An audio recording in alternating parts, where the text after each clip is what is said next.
There's something deeply powerful about looking at a machine that has been left to rot, something that once moved goods across great distances, that once rumbled down dirt roads and city streets with purpose and pride, now sitting in silence covered in rust, forgotten by the world.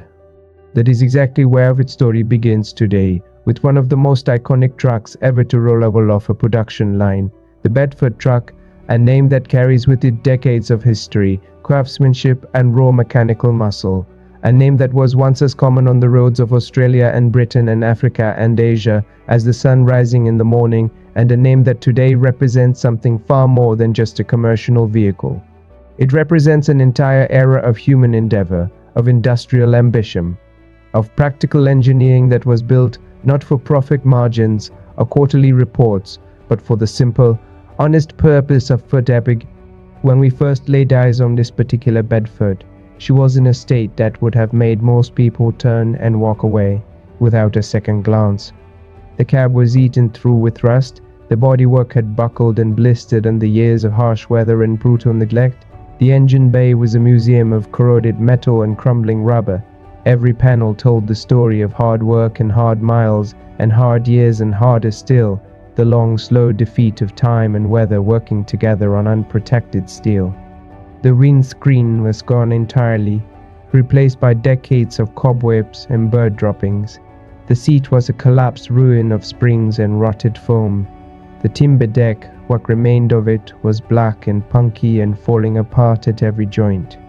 The tires had long since given up any pretense of being round, and the engine, when we tried to turn it over by hand, was seized solid, locked up tight by rust and corrosion, and the kind of mechanical grief that comes from 30 years of sitting in a paddock with water sitting in the bores and oxidization creeping into every bearing surface and oil gallery.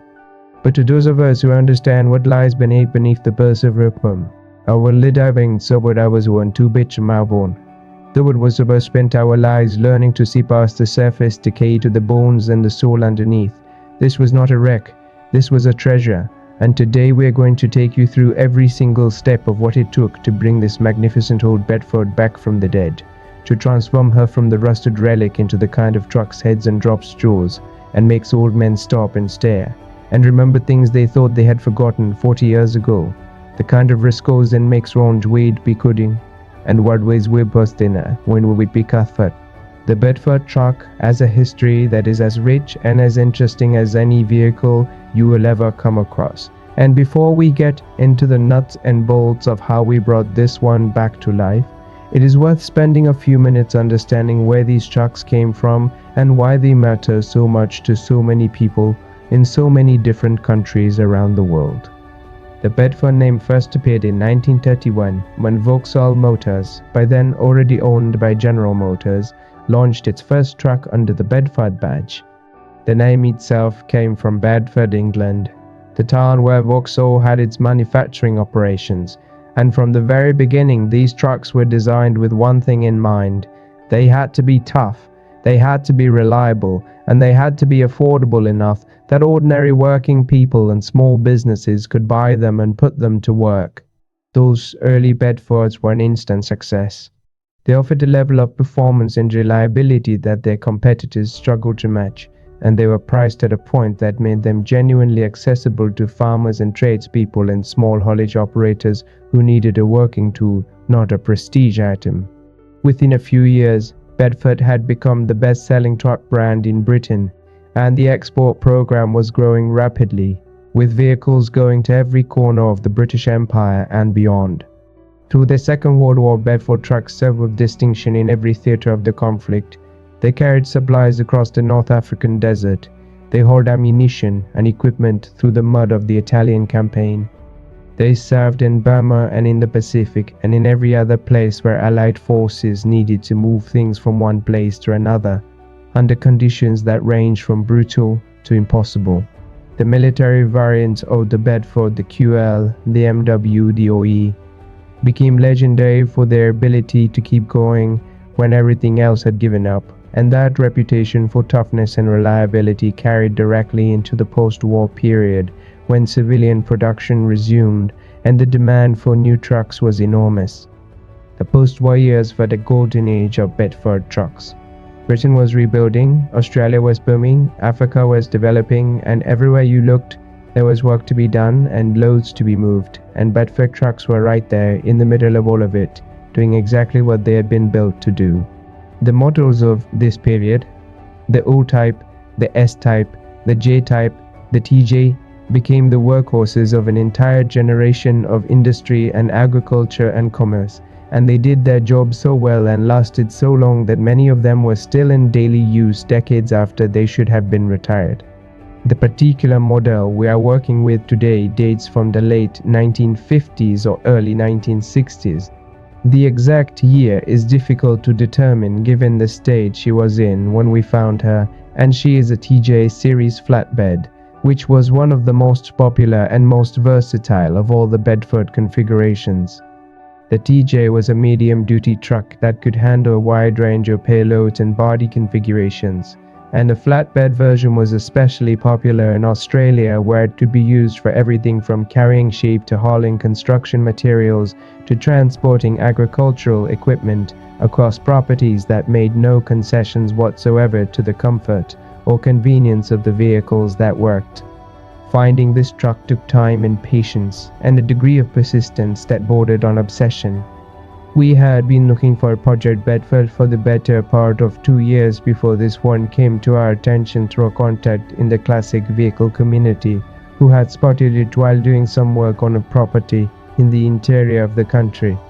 The property had changed hands several times over the decades, and the truck had simply been there each time, sitting in the corner of the paddock, getting a little more settled into the earth with each passing year, until the new owners, who had no particular interest in old trucks and no idea what they had, mentioned it to our contact, almost as an afterthought, and he had the good sense to take a photograph and send it to us.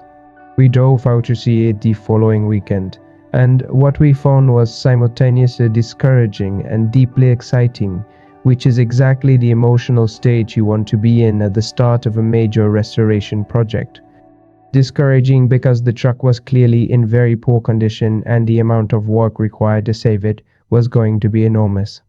Exciting because she was complete, all the major components were there. She had not been stripped or pillaged or used as a part source for other vehicles.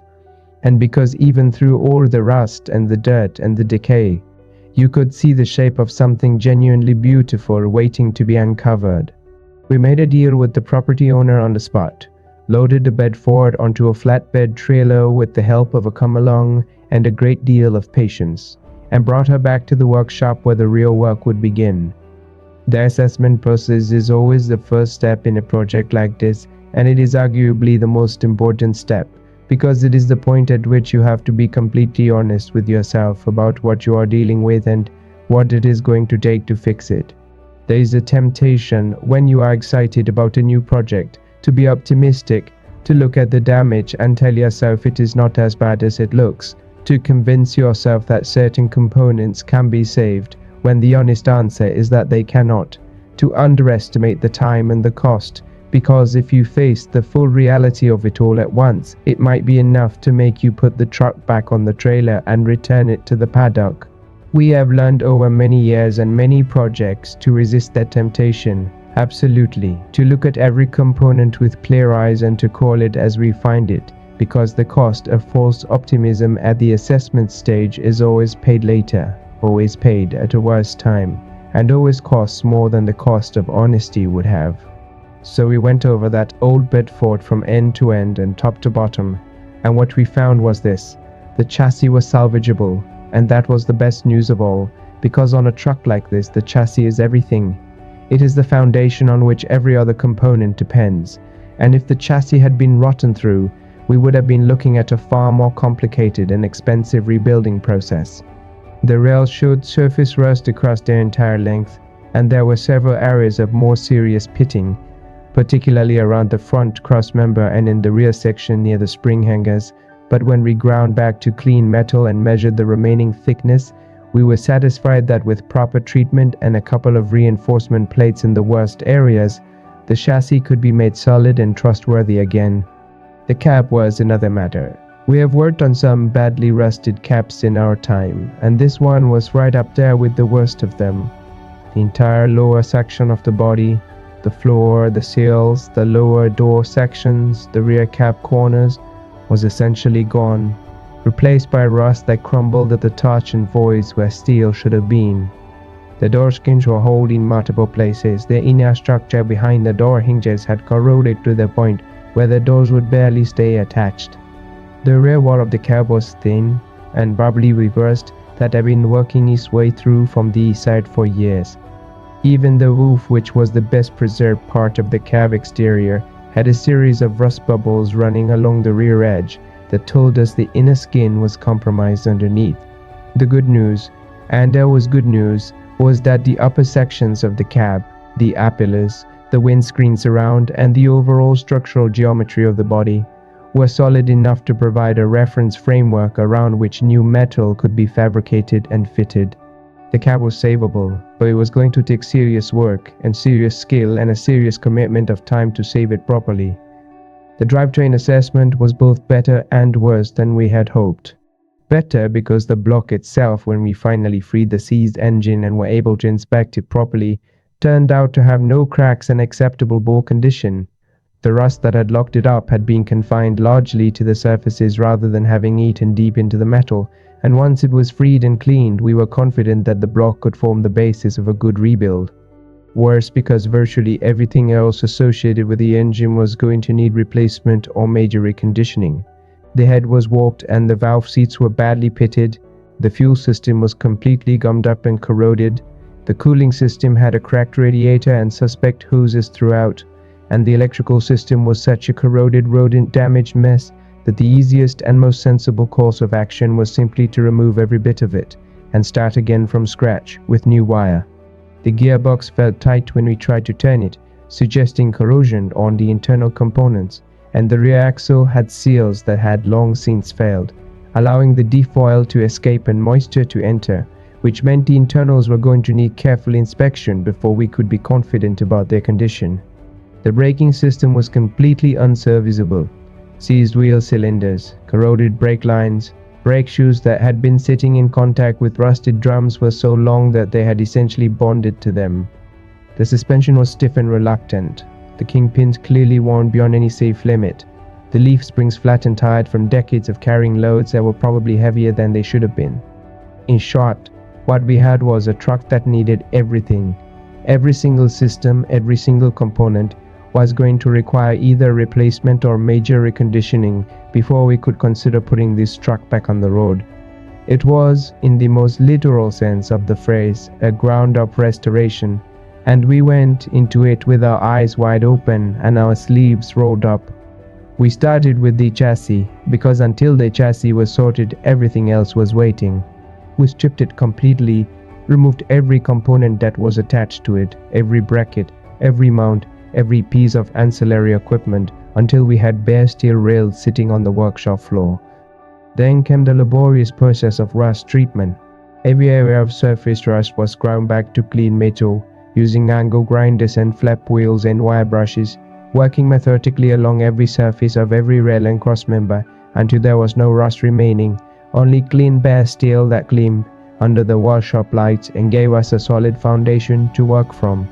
The areas of deeper pitting were addressed with weld fill, where the metal was thin, ground flat after welding, and then the entire chassis was treated with an etching primer that bonded chemically to the steel and provided a base for the heavy-duty chassis paint that went on top.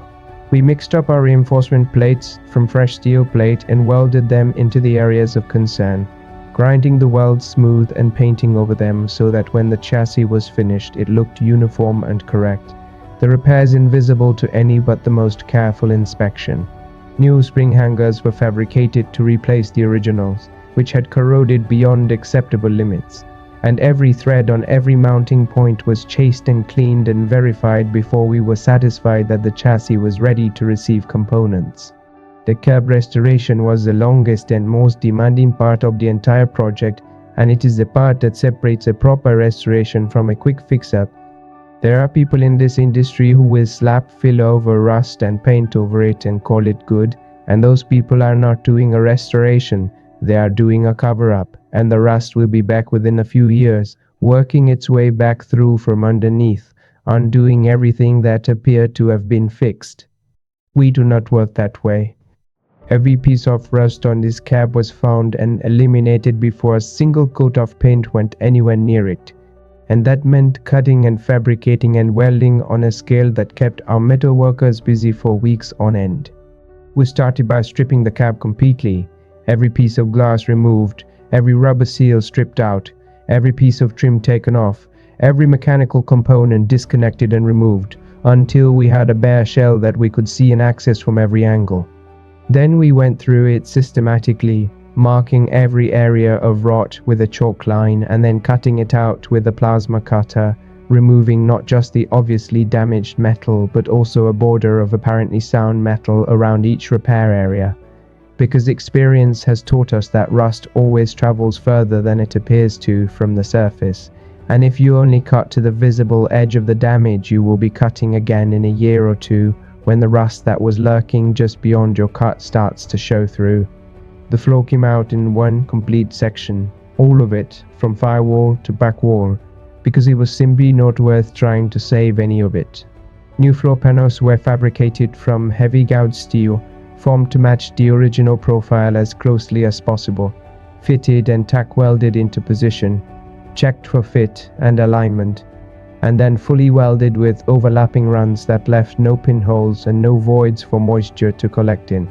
The cells were rebuilt from scratch using box section steel that replicated the profile of the originals, fitted tightly to the floor and the body structure above, welded solidly in place and then sealed inside every joint. The lower sections of bolt doors were repaired with fabricated patch panels, shaped on the English wheel to match the compound curves of the original door skin, fitted and welded and ground smooth until the repair was invisible. The rear corners of the cab, always a weak point on trucks of this era because of the way water collects in the internal box sections, were rebuilt completely with new outer skins formed from fresh steel and new inner structure fabricated to match the original. The rear wall was repaired in several sections, with patches welded in wherever the metal was thin or hold, the welds ground smooth and the surface treated before moving on. The A-pillars and B-pillars, though structurally sound, had surface corrosion that needed to be addressed, and we went over every square centimeter of them with the grinder and the wire brush before treating and priming. The roof was dealt with last. The rust bubbles along the rear edge were opened up, the inner skin repaired where it was thin, the outer skin patched where necessary, and the whole area treated and sealed before being smoothed with a very thin skim of body filler that was then guide coated and block sanded to a finish that was as smooth and as flat as the day it left the factory in England all those decades ago. The engine rebuild happened concurrently with the cab work because we had to keep multiple work streams moving simultaneously if we were going to hit anything like a reasonable completion date. The engine went to our engine builder as a complete assembly and came back as a short motor, block machined, bores honed, new pistons and rings installed, new bearings throughout, crankshaft polished and back in spec, new core plugs, new oil pump. We fitted the reconditioned head ourselves, new valve guides, new valve seats, new valves, new stem seals, the head surface ground flat and true, along with a new timing set, new gaskets throughout, a rebuilt water pump, and a reconditioned carburetor that had been stripped, cleaned, re-sleeved where necessary, and reassembled with new jets and floats and needle valves. The fuel tank was removed, internally coated to prevent future corrosion, refitted with new sending unit and fuel pickup, and new fuel lines were run from tank to fuel pump to carburetor, using quality rubber hose and proper fittings, rather than the makeshift arrangements that previous owners had apparently considered acceptable. The cooling system got a new radiator. The original was beyond economical repair, along with new hoses, a new thermostat, new coolant temperature sender, and a new fan belt. The air cleaner was rebuilt and fitted with a new filter element. The exhaust manifold was cleaned and painted with high-temperature ceramic paint that would resist the considerable heat it would be subjected to during normal operation. By the time we were finished with the engine, it was tight and fresh and ready to run, and we had every confidence that it would perform correctly once it was installed and fired up. The gearbox repair was handled in-house, which is something we are able to do with these older transmissions that use relatively simple and robust designs that are well within the capabilities of an experienced workshop. We stripped it completely, cleaned every component ultrasonically, inspected every gear and shaft and bearing for wear and damage, and found that the internal condition was actually better than we had feared. The main shafts were within spec. The gears showed no significant wear on the tooth faces, and the synchro rings, while worn, were within the limits that allow them to function correctly. We fitted new bearings throughout as a matter of course, new seals at every output, and new gaskets at every joint, and when the gearbox went back together it shifted cleanly and precisely through every ratio, which was exactly what we needed. The rear axle told a similar story, better than feared, with the crown wheel and pinion showing acceptable wear patterns and the differential side gears and spider gears in good condition. New bearings, new seals, new gaskets, and it was done. The braking system, as mentioned, was completely unserviceable and required a full rebuild from the master cylinder outward. New master cylinder, new wheel cylinders at all four corners, new flexible hoses at all three positions where they were used, new rigid lines run throughout the chassis using correctly flared and fitted connections, new brake shoes with quality friction material, and new hardware throughout including springs and adjusters and retaining clips. The drums were measured and found to be within limits for further service, so they were cleaned and painted and refitted. Once everything was assembled and bled, we had a braking system that worked with the kind of firmness and progressiveness that tells you the hydraulics are correct and the friction material is doing its job. The suspension rebuild started with new kingpins and bushes at the front, which made an enormous difference to the steering feel and the front end stability. New tie rod ends, new drag link ends, new steering box seals and adjustment. The steering went from vague and wandery to tight and precise, exactly as it should be. The front leaf springs were removed and inspected. The individual leaves were in reasonable condition once cleaned and derusted, and we had them re-arched to restore the correct ride height before reassembling them with new center bolts and new U-bolts. The rear springs received the same treatment.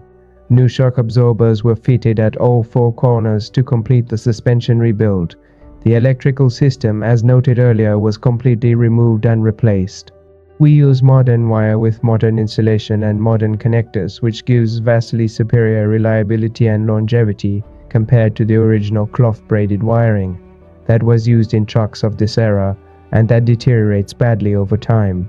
But we loomed the new wiring in a way that follows the original routing and uses period correct sleeving where it is visible, so that the finished result looks authentic even though it is functionally modern. Every light was reconditioned and refitted. Headlights, tail lights, spark lights, turn signals with new lenses were required and new bulbs throughout. A new battery was fitted in the correct location, and the entire system was tested and verified to function correctly before the cab went back on. The paint preparation process is where the hours really stack up on a restoration like this, because the quality of the final paint job is entirely dependent on the quality of the preparation that precedes it, and preparation cannot be rushed. Once all the metal work was complete and verified, the entire cab was given a thorough wipe down with wax and grease remover. Then a coat of etching primer was applied to all the bare metal areas to ensure maximum adhesion. Over that went a coat of high build ochre across the entire cab surface, which was then guide coated, the entire surface misted with the contrasting color of Rattlecombe paint, and then block sanded by hand using a long flat sanding block and progressively finer grits of paper until the guide coat had been completely removed from the high spots and was still sitting in any low spots or imperfections, revealing them clearly so they could be addressed. Any remaining low areas were filled with the thinnest possible skim of body filler, guide coated again and block sanded again, repeating the process until the entire surface was absolutely flat and smooth and free of any imperfection, that would telegraph through the final paint. Then another coat of high build, another guide coat, another sand, checking and rechecking until we were satisfied. Seam sealer was applied to every joint and seam and repaired area, tooled smooth while wet, and allowed to cure fully before the surface was wiped down one more time with tack rags to remove every trace of dust and contamination. The color coat went on over 2 days. 3 coats of the deep rich blue we had chosen, each coat applied with careful attention to gun distance and speed and air pressure. Each coat allowed to flash off properly before the next was applied. Then the clear coat, 3 coats of high solid clear, applied with the same care and the same technique, building up a film thickness that would protect the color and give us the depth and gloss we were looking for. The machine polish was the final step, compounding to remove any texture from the clear and polishing to bring up the gloss, then a light finishing polish to remove any swirl marks left by the compounding stage. When we stood back and looked at the finished paint job, it was everything we had hoped for, deep and rich and glowing, with a depth that made you want to reach out and touch it, the kind of paint that makes people stop and stare from across a car park. The timber deck was rebuilt using quince-stand hardwood planks that was selected for their straightness and their color consistency and their freedom from knots and defects. We machined them ourselves to the correct thickness and width, ran a slight chamfer along each long edge to give the finished deck that clean, defined look, drilled and countersunk the fixing holes, and then treated the timber with 3 coats of penetrating oil finish, sanding lightly between each coat, building up a finish that soaked into the grain and protected the timber from within, rather than sitting on the surface as a film that could crack and peel. The finished planks were a warm golden color with a soft sheen that caught the light beautifully. And when they were fitted to the rebuilt deck frame with stainless steel bolts and polished stainless cappings along the top rail, the result was exactly what we had been imagining since the beginning of the project. Classic and honest and functional and beautiful, the way working vehicles were always meant to look. The chrome work was handled by a specialist chromer who has been in business for many years and who understands the requirements of vintage vehicle restoration. Every piece of chrome on the truck, the grooves around, the bumper bar, the headlight bezels, the door handles, the Bedford badge, the mirror arms, was stripped back to bare metal, polished, copper-plated, nickel-plated, and then chrome-plated, using the traditional triple plating process that gives the deepest and most durable chrome finish available. When the pieces came back from the chromer and we fitted them to the finished truck, the effect was extraordinary. That bright, mirror-bright chrome against the deep blue of the paintwork and the warm gold of the timber deck created a visual combination that stopped everyone who walked into the workshop dead in their tracks. The interior of the cab was the final piece of the puzzle, and we gave it the care and attention it deserved as a finishing touch on what was becoming a truly exceptional restoration. The C-frame was repaired and repainted, new foam was cut and shaped to the correct profile, and the whole seat was upholstered in a dark navy blue vinyl that complemented the exterior color while being period correct for a commercial vehicle of this era. The headlining was replaced with a cream-colored material that brightened the interior considerably and gave it a clean, fresh feeling. The dashboard was stripped, repaired, painted in the correct satin black, and all the gauges were rebuilt and calibrated. Speedo, oil pressure, temperature, fuel level, air meter, so that when the truck was running, everything worked and everything read correctly. New glass went into every opening sealed with new rubber all round, and the result was a watertight weather-tight cab that felt solid and sound in a way the original clearly had not for many years. Reassembly was the final chapter, and it was the chapter we had been building toward through all the months of individual work on individual components. The engine went back into the chassis first, lowered carefully into position with the hoist. The engine mounts tightened, the gearbox bolted up behind it, the prop shaft installed, the exhaust system fitted. Then the fuel system was connected, the cooling system filled, the electrical system connected up, and after one final check of everything that needed to be checked, we attempted to start the engine for the first time after the rebuild. She fired on the third crank of the starter motor. The engine settled into a smooth, even idle that sent vibration through the floor of the workshop and made the tools hanging on the wall rattle gently. And the sound of that inline six running cleanly and strongly after all those years of silence was one of those moments in this work that never gets old no matter how many times you experience it.